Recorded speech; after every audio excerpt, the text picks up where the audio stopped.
안녕하세요, 여러분. 즐거운 주말입니다. 자, 어제 한국의 코스피와 코스닥은 급락으로 마무리가 되었는데, 유럽과 미국 증시 역시 상당히 안 좋은 모습을 보이며 마무리가 되었습니다. 다우와 나스닥은 디커플링이 되면서 마무리가 되었지만, 유럽 증시 대부분은 이렇게 보시면은 1%에서 2%대 하락이 나오면서 마감이 되었습니다. 그런데 자, 방금 나온 삼리오빵처럼 따끈따끈한 소식입니다. 미국의 1조 9천억 달러 슈퍼 경기 부양책이 하원을 통과했다라는 소식입니다. 그리고 어제 미국의 국채금리 역시 마이너스 3.39% 급락이 나오면서 마무리가 되었는데, 이러한 소식들은 증시에 상당히 호재죠. 자, 그렇다면은 다음 주 한국 증시는 어떤 모습을 보여줄까요? 다음 주 월요일은 3월 1일 3일절로 인해서 한국 증시는 휴장이고 전 세계 증시는 개장되는 상황이라, 다음 주 월요일 날 우리 증시가 열리지 않고 세계 증시가 급등한다고 해도 한국 증시는 화요일 날 상승하지 못할 가능성도 상당히 많이 남아있는 상황입니다. 자, 오늘은 3월달 증시 스케줄을 살펴보면서 3월달 투자 전략에 대해서 한번 알아보는 시간을 가져보도록 하죠. 자, 그럼 먼저 해외 시황과 국내 시황 그리고 이번 주 특징주를 한번 살펴보도록 하겠습니다. 자, 그럼 먼저 해외 시황입니다.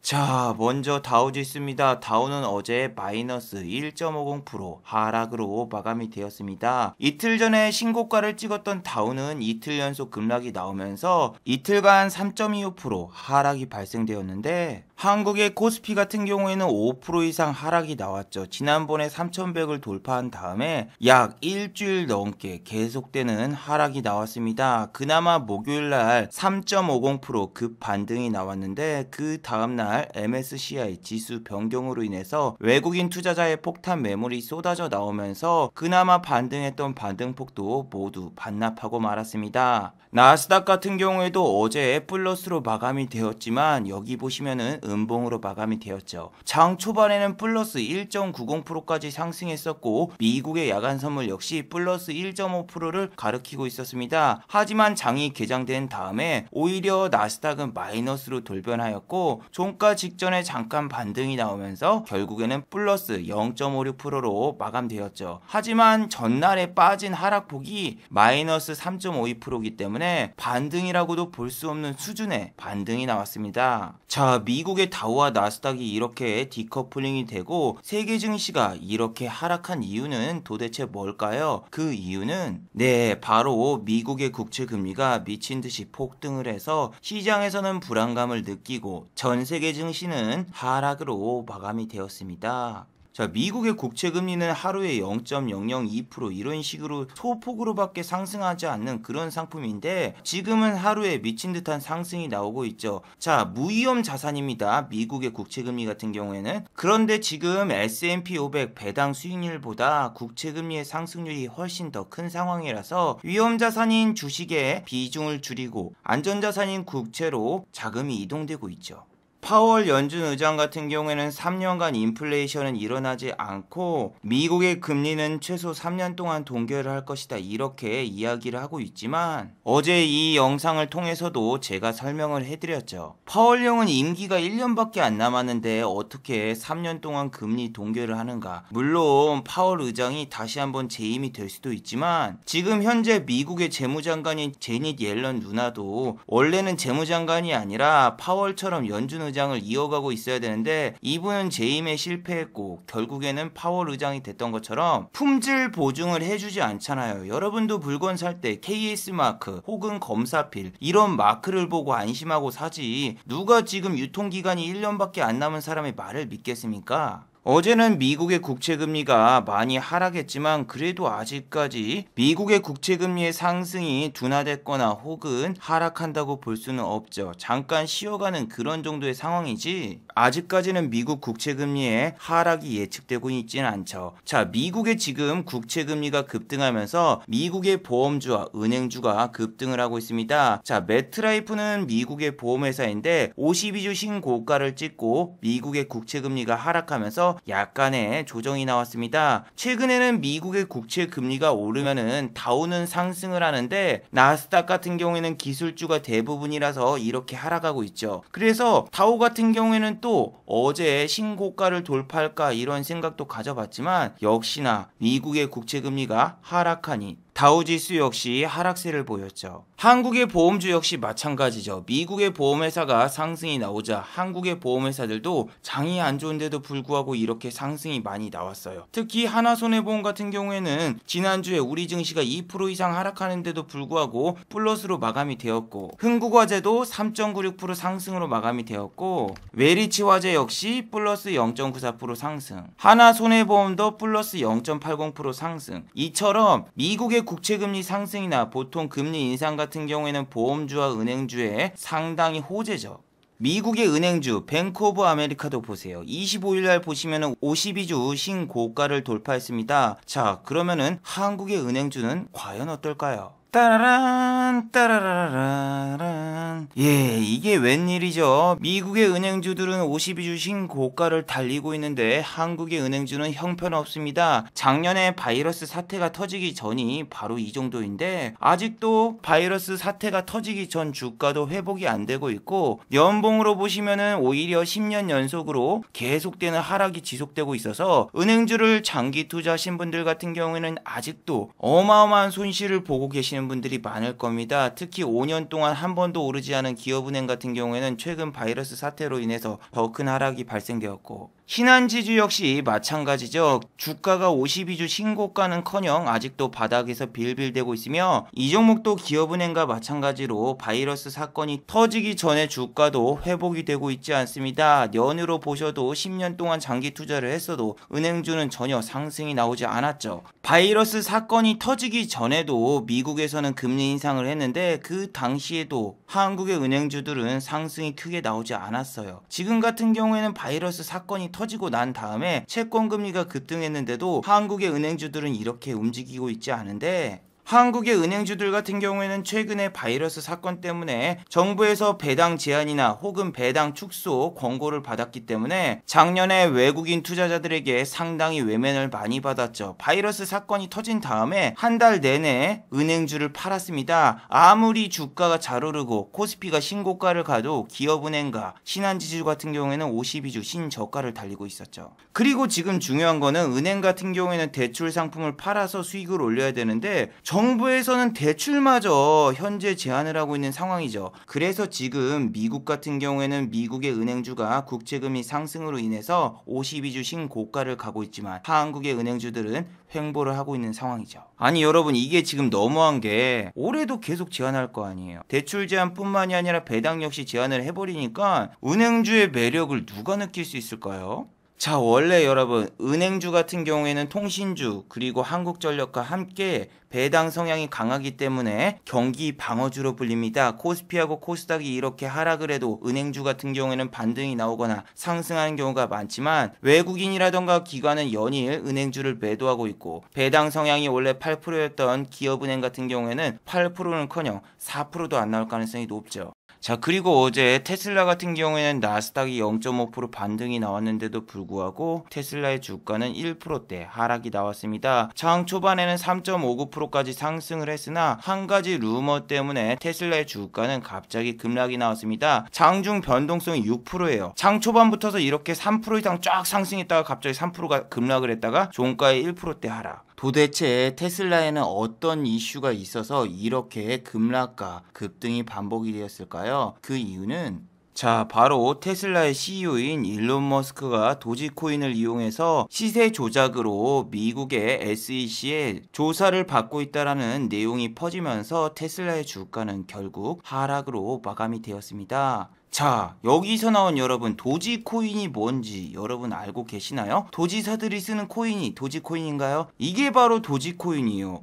이거 뭐예요? 시바견이잖아요. 아니 이거 애들 장난감도 아니고 코인이 왜 이래요? 이거 도대체 뭐예요? 이렇게 생각하시는 분들이 상당히 많을 텐데, 예, 맞습니다. 제대로 분석하셨습니다. 도지코인 개발자도 그냥 심심해서 재미로 만들었는데 이 코인이 무려 800%나 급등을 했습니다. 도대체 이런 씨바견이 얼굴이 그려져 있는 도지코인은 왜 800%나 급등을 했을까요? 비트코인이 상승하면서 이 주식도 같이 오른 걸까요? 그 이유는 우리 머스크 형이 아들을 주려고 도지코인을 구입했다고 트위터에 이렇게 올리면서 도지코인이 저렇게 급등하기 시작했습니다. 보시면은 이게 도지코인 차트인데, 와, 정말 여러분 대단합니다. 원래 거래량도 거의 없고 0.04센트에 구입할 수 있었던 코인이 지금은 0.60센트까지 올라갔죠. 자, 이것처럼 일론 머스크 효과 때문에 이렇게 코인이 800%가 급등을 했어요. 그런데 이건 선침해잖아요. 본인이 먼저 매수를 한 다음에 사람들에게 이 코인을 사라 이렇게 유혹하는 행위이기 때문에 주식으로 따지면은 당연히 처벌을 받아야 되겠지만, 아직까지 미국의 금감원에서도 이거에 대한 규제가 없습니다. 미국의 SEC가 바로 우리나라로 치면 금감원인 기관인데, 이 기관에서도 가상화폐는 규제하지 않고 있고, 실제로 일론 머스크는 미국의 SEC에게 조사를 받은 적이 없다라고 트위터에 올렸습니다.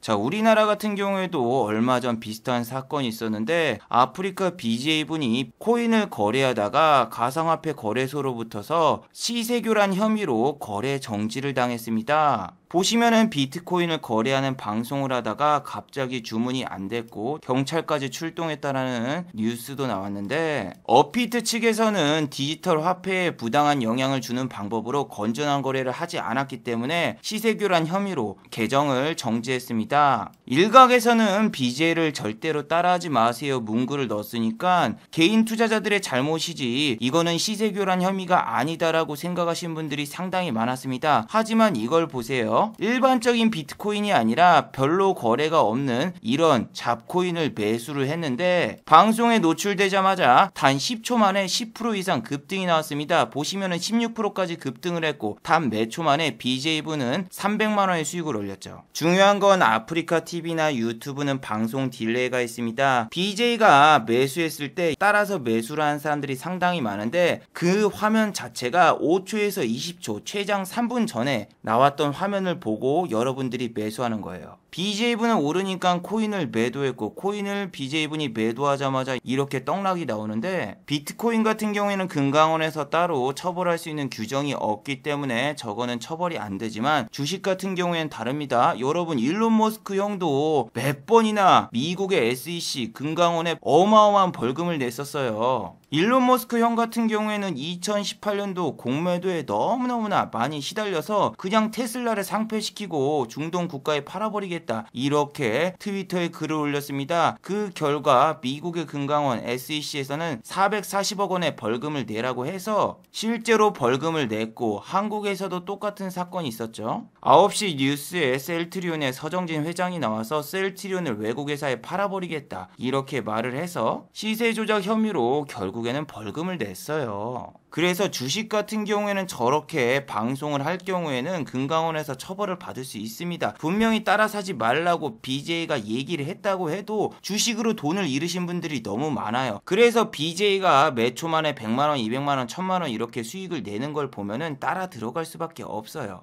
이런 분들은 시청자가 10만 명이 넘습니다. 12만 명이에요. 12만 명이 100만 원만 가지고 매수를 해도 1000억이 넘습니다. 거래 대금이 1000억. 제가 4일 전 영상에서도 분명히 말씀드렸지만, 그때 영상에 SF의 반도체 시간대별로 거래량이라던가 체결 대금을 보여드렸는데, 아니 여러분, 11시 때는 거래량이 별로 없어가지고 체결 대금이 10억 20억도 안 나와요. 근데 방송에 노출되는 그 순간 거래 대금이 100억이 넘게 터졌습니다. 100억이. 제가 옛날 영상을 통해서도 분명히 말씀을 드렸지만, 외국인 기관 프로그램 매수가 보통 점심시간엔 잘 안 들어온다. 그래서 11시부터 12시 같은 경우엔 거래량이 별로 없고, 그때 차라리 싸게 매수하는 게 좋기 때문에 이 시간대 매매하는 게 좋다라고 제가 지난번에 말씀드렸죠. 그런데 그런 분들이 11시 때 매매한 거 보세요. 그 순간 체결량이 몇백억이 넘게 들어오고, 시청자들이 계좌 인증도 하잖아요. 네가 들어간 종목 들어가서 8천만 원을 벌었다 이렇게 거래 내역서를 보여주는데, 한 명이 10억을 샀습니다. 10억을 사가지고 그 종목이 상한가를 가서 8% 수익을 봤어요. 그래서 8천만 원 수익을 인증했는데, BJ분이 1억 5천 들어갔고 그 다음 사람이 3억을 매수했어요. 이 세 사람만 해도 벌써 10억이 넘는 금액을 매수를 했고, 중요한 건 이 사람이 던졌다는 얘기는 다른 사람이 이 물량을 받았다라는 건데, 여러분 그 장면을 찍어가지고 금강원에 신고를 해도 당연히 조사 들어갑니다. 그리고 중요한 게 뭐냐면은 상한가 가기 직전인 종목이라던가 VI 걸리기 직전인 종목을 야 이거 지금 뚫는다, 이거 지금 올라간다 해가지고 진짜 뚫어버리면은 사람들이 다음번에는 무조건 들어가고, 주식 투자 실시간 스트리머나 BJ들을 제재해야 된다라고 청와대 청원도 올라간 상황이고 SBS 8시 뉴스에도 나온 상황이죠. 제가 계속 말씀드리잖아요. 본인이 5일 동안 아무것도 안 먹었어. 그런데 방에다가 빵을 하나 놔두고 이 빵 먹으면 안 됩니다, 먹으면 안 됩니다 이야기를 하고 그 사람이 밖에 나가면 그 빵 안 먹을 거냐고. 다른 사람들은 빵 먹어가지고 빵 쪼가리 보여주면서 아 맛있다 아 맛있다 이러고 있는데, 본인만 안 먹으면 본인만 바보 같은 생각 들잖아요. 사람들이 그 사람 들어간 걸로 8천만 원 1억 벌었다 이렇게 인증을 해버리면 나만 안 따라 들어가서 손해봤구나 이런 생각을 하기 때문에 저렇게 들어가지 말라고 해도 들어가신 분들이 태반이에요.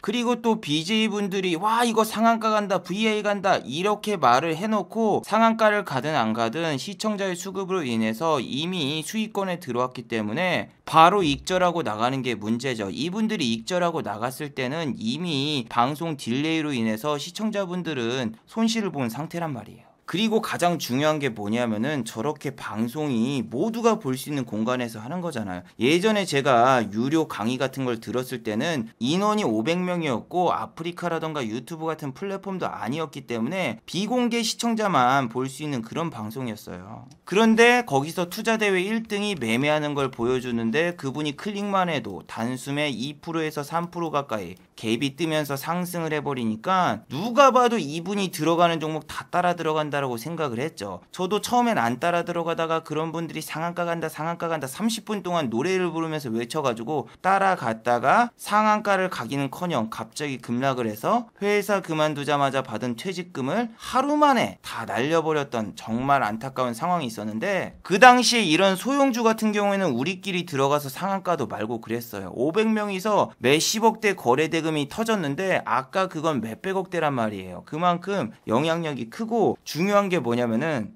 나중에는 누군가가 금강원에 신고를 했습니다. 신고를 한 이유가 뭐냐면은 첫 번째는 저도 제가 잘못했다라고 생각을 했는데, 본인이 매수를 하고 상한가를 간다고 이렇게 이야기를 하면서 리딩을 했고 거기에서 끝나는 게 아니라 본인이 카페 게시판에 10억 수익 인증과 칼럼을 썼습니다. 그런데 이 칼럼이 무슨 칼럼이었냐? 한국은 올해 종전선언을 할 것이고 한국은 남북 통일이 될 것이다. 그래서 대북주를 사야 된다. 그 당시에는 남북 정상회담이라던가 북미 정상회담 뉴스 때문에 10,000원도 안 하던 아난티의 주가가 30,000원까지 가버리면서 사람들이 정말 그 말을 믿기 시작했죠. 와, 우리나라 종전선언하고 정말 통일이 되는구나. 그리고 사람들은 그 말을 믿고 대북주를 매수했습니다. 여기서 문제가 뭐냐면은 그런 분들이 쓴 칼럼에는 럼프 형 같은 경우에는 올해 노벨 평화상을 받을 것이며, 또 게시판에는 그분의 말을 믿고 주식을 사서 수익금으로 외제차를 구입한 후기까지 올라오면서 사람들이 미쳐가기 시작했고 너도 나도 수익금 자랑. 그런데 이분이 가장 큰 잘못한 게 이런 거예요. 칼럼에다가 이제는 집까지 팔아서라도 대북주는 꼭 사야 된다. 개인들 아무리 열심히 뼈 빠지게 회사 다니고 일해봤자 신분 상승을 할 수 없다. 흑수저는 아무리 열심히 뼈 빠지게 일해봤자 쇠수저밖에 될 수가 없다. 거기다가 여러 가지 방송 프로그램까지 나오면서 연예인에게도 주식을 추천했고 대북주를 사서 수익을 본 걸 인증을 했습니다. 근데 우리는 미래에 있기 때문에 저 말이 정말로 말도 안 되는 헛소리라는 걸 알고 있죠. 저 같은 경우에는 이전에 퇴직금을 한번 날려봤기 때문에 저분의 말을 절대로 믿지 않았습니다. 저도 참 미련했던 게 뭐냐면은 첫 번째, 제가 퇴직금을 날린 다음에 이제는 다시는 저 사람을 믿지 말아야지 이렇게 생각한 게 아니라, 저 사람은 분명히 나보고 따라 들어가지 말라고 했는데 따라 들어간 내가 바보다 이렇게 생각을 하고 추가적으로 200만 원을 더 지불하고 또 한 번 유료 강의를 들었다는 사실이죠. 그런데 두 번째, 세 번째 강의를 들었을 때도 종목을 추천을 하고 상한가를 간다고 계속 얘기를 하는 거예요. 그래서 거기서 저는 이상함을 느끼고 그 뒤로 그런 강의를 듣거나 아니면 그런 매매법을 따라하지 않게 되었어요. 이게 보면은 너무 이상했거든요. 왜냐하면은 여기서 10억을 버는 게 중요한 게 아니라 나중에 여기서 남북 정상회담이 취소가 돼가지고 결국에는 12억을 날렸단 말이에요. 번 게 아니라 날렸어요. 그런데 일반인 투자자라면 마이너스 2억을 찍었기 때문에 정말 미쳐버리는 상황인데, 그런 분들은 유료 강의 한 번 하면 몇 억씩 땡길 수 있는 상황이라서 전혀 피해보는 것도 없죠. 그리고 진짜로 여러분, 집 팔아서 대북주를 산 사람이 나온 거예요. 얼마 전까지만 해도 저런 분들이 추천한 대북주를 사가지고 수입차를 사거나 외제차를 샀다, 이런 인증글이 나왔는데, 오히려 남북 정상회담, 북미 정상회담이 취소가 되면서 목을 매달겠다고 밧줄 인증이 나왔어요. 밧줄 인증. 그래서 사람들은 금강원에다 신고를 했고, 그 카페는 당연히 폐쇄가 됐으며, 이러한 행위 모든 게 전부 다 시세 교란 행위에 해당이 됐습니다. 그래서 여러분들이 투자대회 1등이 하는 말이라던가 혹은 입상자가 하는 말을 곧이곧대로 믿을 수가 없어요. 왜냐면 그분들이 선침했으면 어떻게 하려고요. 저기서는 종목도 언급을 했단 말이에요. 관심 종목을 공유한다고 하면서 애써 인심 쓰는 척 종목을 공유했지만, 그러한 행위 자체가 여러분 전부 다 위법입니다. 자, 그리고 지금 1조 9천억 달러의 미국의 추가 경기 부양책이 하원을 통과했는데, 하원을 통과했으면은 이제 상원이 남았죠. 상원 같은 경우에는 다음 주에 표결을 진행할 예정인데, 자, 여러분들은 미국의 슈퍼 경기 부양책이 통과될 것이라는 거는 모두 다 알고 있습니다. 미국의 바이든 대통령이 만약에 상원에 통과가 안 될 경우에는 예산 조정권을 발휘한다고 했죠. 이건 1월 달부터 나온 소식이잖아요. 1월 달부터서 만약에 상원이 통과가 안 될 경우에는 예산 조정권까지 발휘를 해서 강제적으로라도 슈퍼 경기 부양책을 통과시킨다라는 뉴스 때문에 이미 미국 시장 같은 경우에는 다우와 나스닥 모두 신고가를 찍었었잖아요. 저는 솔직히 지금 이게 그렇게 큰 호재 뉴스인가 이런 생각밖에 안 들거든요. 그리고 또 지난주 한국의 코스피 같은 경우에는 분명히 장중에 3,000포인트가 깨졌었거든요. 그런데 막판에 금융투자가 이렇게 5천억을 매수했잖아요. 보세요. 분명히 2시 54분까지만 해도 기간의 매도는 1조 5천억이었는데 장 막판에 갑자기 5천억의 매수가 들어왔습니다. 어디서 들어왔다? 금융투자.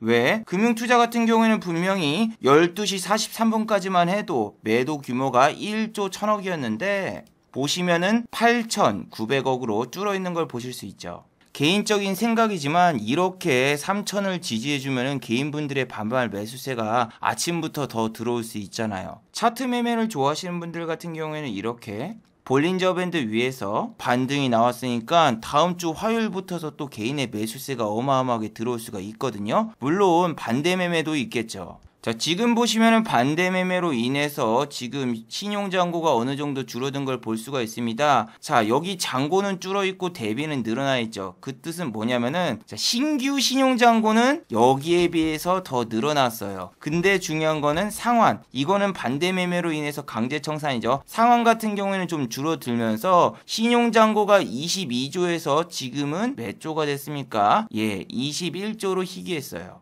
그래서 반대 매매가 지속적으로 나가는 종목은 분명히 있을 겁니다. 상승과 하락 종목을 보셔도 지난주 금요일날 이렇게 상승 종목이 너무너무나 적었기 때문에 제가 계속 말씀드리죠. 이렇게 신용 비율이 높은 종목들 같은 경우엔 지금 괜히 싸다고 매수했다가 싸다고 맞고 반대 매매 맞을 수 있다고. 자, 그리고 카카오에서는 액면 분할을 발표했는데 예전에 카카오 같은 경우에는 주가가 10만원도 안 했는데 코스피를 넘으면서 카카오의 주가는 정말 어마어마하게 상승했죠. 지금 현재 48만원인데 48만원짜리 주식이 5분의 1 수준으로 낮아질 것이라고 하는데 아직까지는 언제가 기준일인지 모르기 때문에 얼마가 될지 모르는데 여러분 이렇게 카카오든 네이버든 삼성전자든 액면 분할이 호재일까요? 악재일까요? 일단 액면 분할을 발표한 기업 같은 경우에는 액면 분할을 하기 전까지 주가가 오르는 경우가 많습니다. 삼성전자 같은 경우에도 여기 보시면은 액면 분할하기 직전까지 미친 듯이 상승을 했습니다. 하지만 액면 분할을 한 다음에 1년 넘게 삼성전자는 액분했던 가격까지 상승한 적이 없죠. 정말 무서운 게 액면 분할한 다음에 1년이 넘도록 액면 분할을 했던 가격보다 올라오긴커녕 이렇게 12%, 15% 이상 하락만 해서 액면 분할 같은 경우에는 단기적인 호재가 아닙니다. 자, 액면 분할을 하는 경우는 주식이 너무 비쌀 경우에 진행을 합니다. 테슬라 같은 경우에도 최근에 액면 분할을 했지만 우리나라에서는 100만원이 넘는 주식이 별로 없어요. 100만원이 넘어가면 액면 분할을 실시하죠. 대표적으로 삼성전자, 아모레퍼시픽 등이 있고 액면 분할한 당일날 매수를 하면 무조건 손실보는 징크스가 있습니다. 특히 네이버라던가 삼성전자 같은 경우에는 액분한 다음에 정말 장기간으로 횡보를 했었죠. 또 액면 분할하기 전까지는 외국인과 기관이 매도세를 보이지만 개인 투자자분은 액면 분할하기 전에 정말 어마어마하게 매수하는 경우가 많습니다. 특히 삼성전자 액면 분할 하루 전에 2천억을 매수한 슈퍼 개미도 있었듯이 개인 투자자분들 같은 경우에는 액면 분할하기 전까지 주식을 계속 매수하시는 분들이 상당히 많다라는 거 꼭 알아두세요. 자, 이쯤에서 3월 증시 스케줄을 살펴보시면은 일단 다음 주 월요일이죠. 우리는 3일절로 인해서 한국 증시는 휴장입니다. 만약에 유럽 증시하고 미국 증시가 3월 1일 날도 하락을 한다 그러면은 우리 화요일 날 정말 큰일 났죠. 지금 우리는 유럽 증시라던가 미국 증시가 내린 걸 별로 신경 안 써도 돼요. 왜? 우리나라가 더 빠졌으니까. 우리나라 같은 경우 2.80%가 빠졌는데 다우가 1.50% 빠졌다? 신경 안 쓰셔도 됩니다. 하지만 다음 주에 또 다우가 1.5% 빠졌다? 그럼 신경 써야죠. 왜? 우리는 빠진 게 2.80%. 하지만 얘네 같은 경우에는 이틀에 걸쳐서 빠진 게 3% 이상. 그러면은 우리 좀 걱정을 해야 된다고 생각을 하고, 나스닥 같은 경우에 상승이 나왔지만 아까 보셨다시피 음봉으로 마무리가 된 거죠. 1.90까지 올랐다가 밑으로 빠진 거예요. 그래서 다음 주 월요일 날 같은 경우에는 미국 증시가 상승을 해줄 경우에는 땡큐베리 마치지만 이것도 생각하셔야 돼요. 미국 증시가 여러분 화요일 날 시작되는데 야간 선물이 마이너스 1% 2%대 급락이 나오고 있다? 그러면 우리는 화요일 날 야간 선물을 반영받을 가능성이 높아요. 그리고 여러분 3월 4일부터 5일은 중국 양해가 있습니다. 중국 양해가 도대체 뭘까요? 여러분들이 알고 있는 양해는 성신양해 같은 이런 시멘트 관련주인데 이거는 중국의 시멘트랑 전혀 관련 없습니다. 중화권의 양해는 중화권 최대의 정치 행사죠. 예를 들면은 올해 경제 성장률이라던가 목표를 정하는 날이고 또 어떤 사업을 어떻게 진행할 것인가를 결정하는 그런 날입니다. 그래서 전 세계가 이 중화권의 양해를 주목하고 있는데 중요한 건 이게 지금 바이러스로 인해서 행사가 제대로 진행이 될까요? 작년 같은 경우에는 3월에 열리기로 한 양해가 5월달로 연기가 됐었어요. 아직까지 양해를 연기한다는 뉴스는 현재 보이고 있지 않은데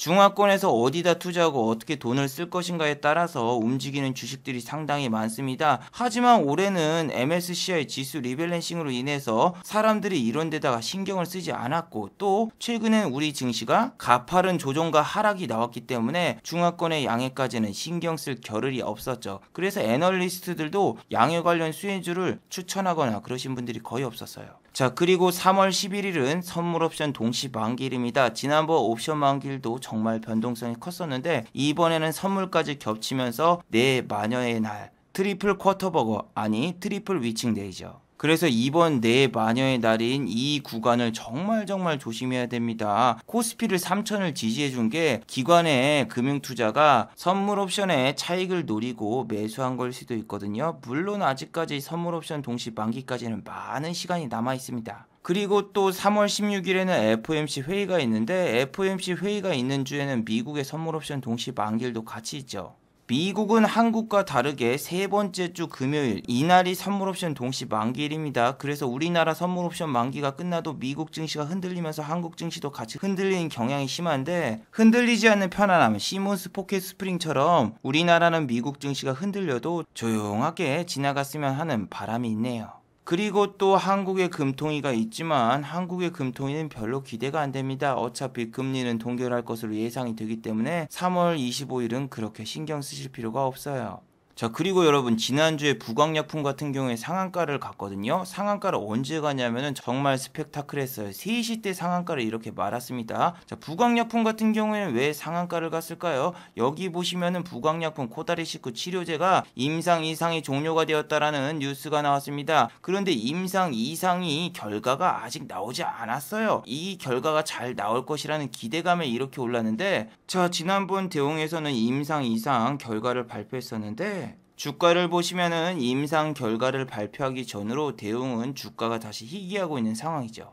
그래서 부광약품 같은 경우에는 주가가 이렇게 상한가를 간 이유가 딴 게 없습니다. 뭐다? 코스피하고 코스닥이 급락을 하니까 매수할 수 있는 종목이 이 종목 빼고 보이지 않아서 개인 투자자의 수급으로 이렇게 상한가를 간 거예요. 기관이라던가 외국인이 대량 매수가 들어온 것도 보시면은 투신만 샀습니다. 금융투자는 매도했고 그래서 이 단타 전문인 투신이 사면은 지난번처럼 이렇게 들어온 다음에 다 먹튀할 가능성이 높습니다. 그래서 부광약품이 다음에 또 점상 투상 이렇게 가기는 솔직히 힘들다고 봅니다. 제약 섹터가 여러분 금요일날 대부분 이렇게 내렸거든요. 셀트리온이라던가 셀트리온 헬스케어 같은 이런 바이오도 다 내렸고 제약과 바이오 전체가 안 좋았는데 지난주에 상승을 했던 제약과 바이오 종목들은 전부 다 뉴스가 있었던 애들입니다. 유나이트 제약 같은 경우에도 1.74% 상승으로 마감됐는데 여기 같은 경우에도 이렇게 찌라시가 떴기 때문에 그나마 상승으로 마감이 된 거고 여러분 이렇게 바이오라고 이름 달고 있는 회사가 진짜 바이오 회사가 아니라 인바이오 같은 경우에는 농약을 제조하는 회사입니다. 이런 식으로 뒤에 바이오가 들었다고 해서 제약과 바이오 섹터가 아니고 이렇게 농업 전문으로 하는 회사들도 바이오 이름을 달고 있다는 사실 꼭 명심하세요. 그리고 여러분 주식시장에서 이렇게 3일간 연휴일 때는 올빼미 공시가 상당히 많이 나옵니다. 악재 공시를 보통 3일이라던가 4일 장기간 휴가 시즌에 내는 경우가 상당히 많은데 주성 엔지니어링 같은 경우에도 이런 공시를 냈죠. 자 보시면은 주성 엔지니어링 실적이 나왔는데 작년 영업손실이 마이너스 54%. 적자 전환이 되었습니다. 딱 실적 발표한 시간 보세요. 정말 양아치 같다. 8시 1분에 발표가 되었어요. 최근에 OLED 관련주 AP 시스템, 주성 엔지니어링 그리고 HB 테크놀로지가 있는데 실적이 안 좋은데도 이렇게 주가가 52주 신고가를 갔었죠. 삼성전자에서 OLED 관련 사업을 늘릴 것이다. 뭐 이런 루머 때문에 이렇게 상승을 했는데 HB 테크놀로지도 얼마 전 실적을 발표하고 이렇게 떡락을 했기 때문에 주성 엔지니어링도 마찬가지인 모습을 보일 것 같아요. AP 시스템 같은 경우에도 아직 실적 발표는 안 했지만 주가가 말해주고 있죠. 얘는 52주 신고가도 못 찍었었습니다. 3등주이기 때문에. 이 종목 같은 경우에는 지금 신고가도 못 찍었지만 1등과 2등주가 실적 발표 후 실적 악화, 적자 전환 이런 뉴스가 나왔기 때문에 섹터 전체가 OLED는 안 좋을 가능성이 높아요. 자 그리고 여러분 한국의 확진자 수가 다시 400명대에 진입을 했다고 해도 현재 한국도 지금 백신 접종이 이뤄지고 있습니다. 어제까지 1만 6천 명이 백신을 접종했다고 하는데 GH 신소재 이런 응압병실 같은 관련주는 상당히 위험하죠. 특히 GH 신소재 같은 경우에는 여기서 한번 급등이 나왔고 여기서 또 한번 급등이 나왔는데 어제 실적을 발표했습니다. 작년 영업이익이 7.9억 원, 전년 대비해서 마이너스 51.4% 마이너스입니다. 응압병실 관련주 중에서 실적이 좋은 애들이 거의 없다. 그렇기 때문에 이런 주식은 단순하게 단기로 봐야지 절대로 장기로 보면 안 되는 종목이다. 바둑으로 봐도 안 되죠. SY 같은 경우에도 이 종목 주가가 상당히 안 좋은데 회사 자체가 적자가 넘쳐나는 그런 회사이기 때문에 이런 회사는 오히려 관리 종목 지정이라던가 상장 폐지를 우려해야 되는 그런 상황이죠. 여러분 지금은 실적 발표 시즌이면서 상장 폐지 시즌이기 때문에 정말 실적 안 좋은 주식 잘못 잡으면 골로 갈 수가 있습니다. 하락장에서 가장 내리는 주식은 실적이 안 좋은 주식이에요. 물론 실적이 안 좋은 주식이 테마주로 이어서 급등이 나오는 경우가 있지만 지난주 이화전기처럼 결국에는 무상 감자라던가 혹은 유상 증자를 진행하면서 이렇게 하한가를 갈 수밖에 없는 운명입니다. 그리고 SGA 같은 경우에는 시간의 단일가에서 상한가를 갔는데 이 종목 같은 경우에는 다들 아시죠? 적자가 넘쳐나는 회사. 그래서 상폐가 될 수 있는 그런 위험이 있지만 흑자 전환을 했다. 영업이익 18억. 이 뉴스 때문에 시간에서 상한가를 갔어요. 하지만 이 종목 동전주예요. 안 건드린 게 좋고 윗꼬리 전문가입니다. 윗꼬리 전문. 그래서 다음 주 상한가를 갈 거라고 따라 들어가지 마시고 분명히 위에서 뺄 거라고 생각하고 안 건드린 게 좋아요. 루멘스 같은 경우에도 적자 투성인데 시간의 단일가에서 지금 4% 정도 상승이 나왔어요. 얘는 상한가는 가지 않았지만 얘도 마찬가지입니다. 적자 회사가 흑자로 전환해가지고 이렇게 시간의 단일가에서 상승이 나온 것도 있지만 이 종목이 다음 주 상한가를 갈 거라고 생각하지 마시길 바랍니다. 왜?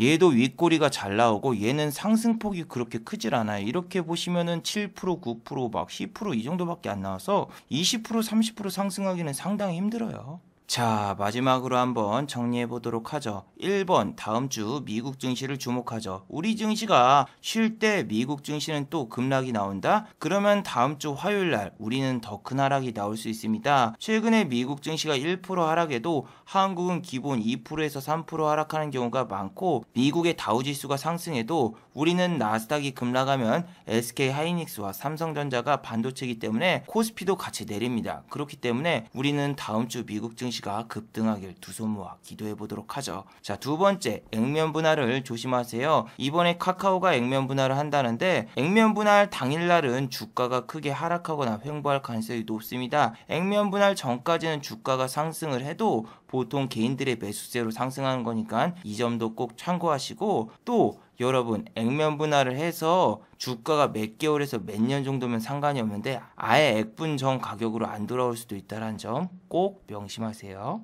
자, 유튜브 광고도 끝까지 시청해주시면 정말로 고맙겠고, 좋아요와 구독하기도 많이 눌러주시면 정말로 고맙겠습니다. 아, 그리고 또 어제 생방송 전에 저를 후원해주신 정말 고마운 분들이 계셨네요. 네, 제 유튜브 영상 밑에 있는 투네이션 후원하기 버튼을 눌러주시면 저를 후원해주실 수 있는데, 토니 스타크님 후원 1000원 정말 감사드립니다.